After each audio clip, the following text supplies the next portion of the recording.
And now that we have all our patterns made, let's make the skirt one as well.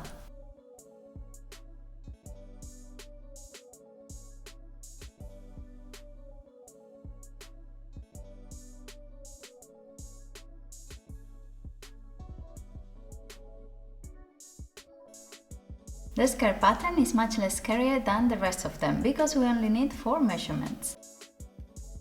The first one is the waist contour, then our hip contour, and we also need that distance between your waist and your hip, so be sure to take that because that's important to place the hip measurement on paper. And then of course the length you want your skirt to be, but this is a bit the length you like.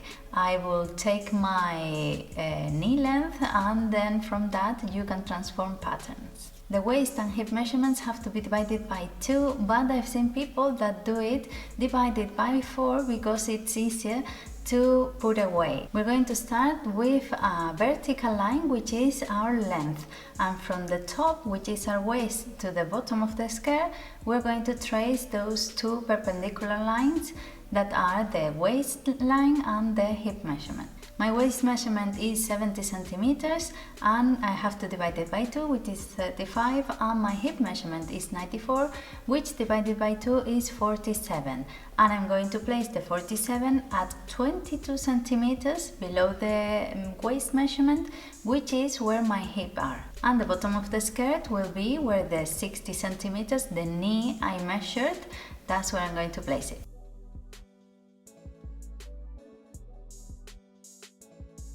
See now how big this is going to be? I think I'm going to do it in quarters, like sensible people do.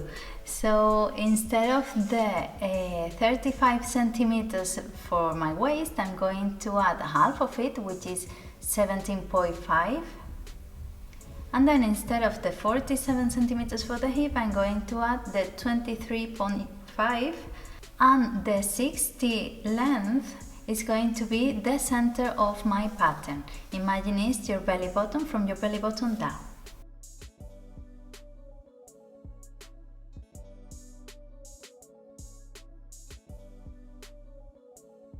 From the waist to the hip, we have to make a little curve.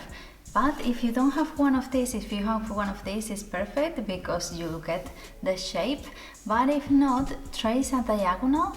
You just have to join those 2 points and then try to make it a bit curvier, a soft curve. And then even though we measured our waistband and we placed it on the paper, we cannot leave it as straight as that. We have to get 1 centimeter off, we have to lower the waistband 1 centimeter on the center and take it up on the sides. So measurements like we saw on the trousers blog are not, they don't appear from anywhere or disappear. You have to, if you take something from one side, you have to put it somewhere.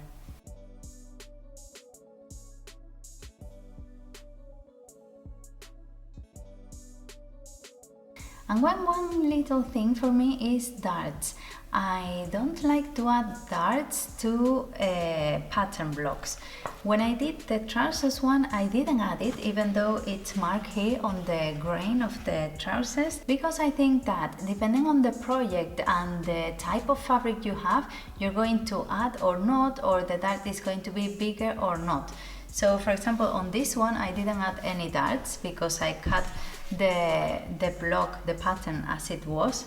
And I think it's the best way. I'm going to mark where they are, and then if you want to add darts, you can add them easily. And of course, the same as measurements, you can't just add here the darts.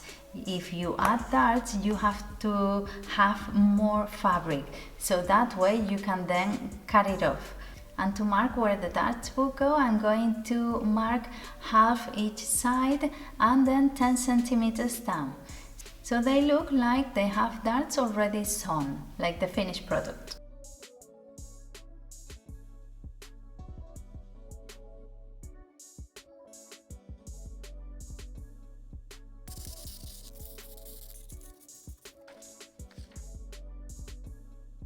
And I'm going to use this plastic vinyl wrap so it lasts longer.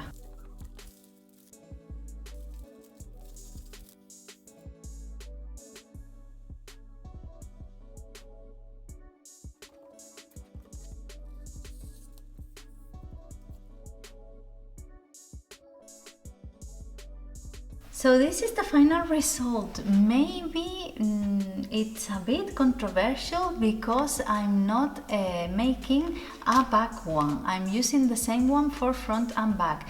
But if you have your measurements right, this should do for any basic skirt. I left the darts marked, so if you want to add any darts, you know where to put them and how long they should measure. And if you want to do so, you will have to add the centimeters extra for the skirt. For example, if your darts were 3 centimeters wide, you will have to add those 3 centimeters in order to be able to make. And from this you should be able to trace any skirt with different waistlines. If you want to lower the waistline to make it a bit more 60s style, or if you want to raise it and make a double dart. And then for the bottom the same, you can make different styles, that is just infinite. So let me know down in the comments what you think, if it's crazy not to have a back one, or if you think like me that with this one it's enough. Of course this can be much more complicated, but for making a skirt I think is more than enough. Thank you so much for coming along this project. Don't forget to subscribe if you're not already, I would really appreciate it, and even share it with someone who might enjoy it. So I'll see you next week. Bye!